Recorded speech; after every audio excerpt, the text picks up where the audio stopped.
Sa palagay mo, kanino ka maraming pinagmanahan sa tatay mo o sa nanay mo at bakit? Bago ko po sasagutin yung tanong ko, good evening po sa lahat and World of Jazzes. Jazzes?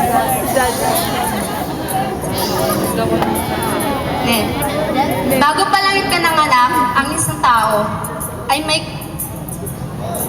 mukha na siya. Sorry. Correct mo rin eh. Mo talaga.